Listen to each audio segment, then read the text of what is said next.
as you know, this is a state of over 25 million people. So what you then need, basically, you need that what I call an enabler to be able to ensure that people can move from point A to point B, goods can move from point A to point B, and the only mode that can do that, the only thing that can do that is transportation, of which water transportation is one of those modes.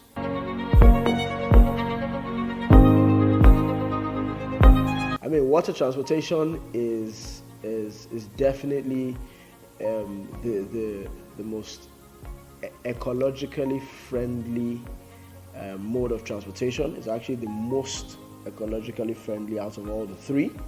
That's one. Secondly, it's the one which obviously helps you cut down on even traffic, and it's one of those that is very flexible in that you can obviously take it from several locations. It's also that one that helps us reduce travel time, because on the waterways there's no traffic. And of course, what are the cons? I would say the cons also serve as opportunities for us to be able to grow water transportation. So the cons would probably be that, look, you're getting much faster to your location than you probably will want to get. Of course, sometimes there'll be the fear because of the waves on the waterways generally. And I think I would not like to focus a lot more on the cons, because really it's more about the pros than the cons.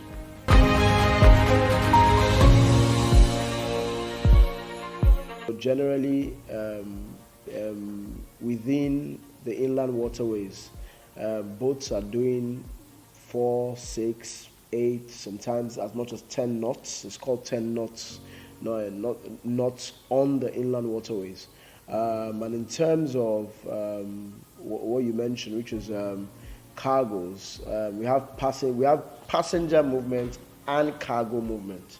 The cargo movement involves a lot around containers now being moved on our waterways to decongest their Papa axis, because as you know, containers cause a lot of roadblock even on our roads, and that's one thing this administration has been doing to be able to ensure that we can decongest the Papa.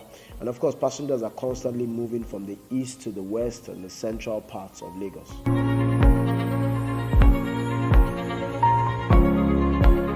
LASWA is doing a lot because you're able to save time, and when you save time, you definitely make more money.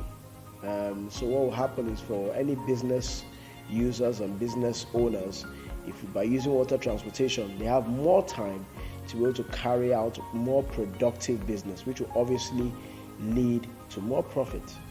Like I mentioned just now, the fact that containers can be moved on the waterways, thereby saving things around demurrage costs to any business owner, and of course saving them time in terms of when they need to deliver their goods. Definitely, that would obviously translate into profitability.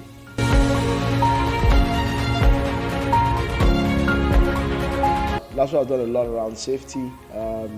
We've seen a drastic reduction, over 50%, in the incidents we have on a yearly basis on the waterways. And when I say incident, I'm referring to boat accidents. We've seen a 50% drop in the usual amount of accidents that we have every year.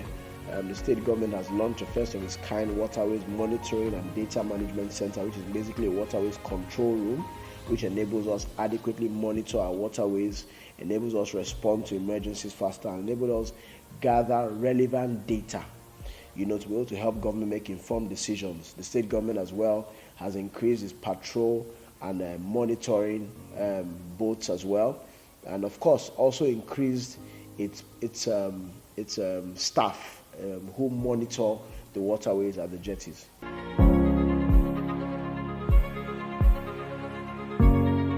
Well, as you know, every organization will be dead without any kind of training, and what we call retraining. Training is a constant factor in any organization. So definitely, we are constantly training our staff, both on, of course, international best practices as regards to safety, as regards to operational activities and operational mechanisms which obtain as of today, because what you probably used 10 years ago, you need to obviously adapt to what we're doing with today. So definitely on making sure our staff can meet up with the 21st century and they're well aware of what's going on currently.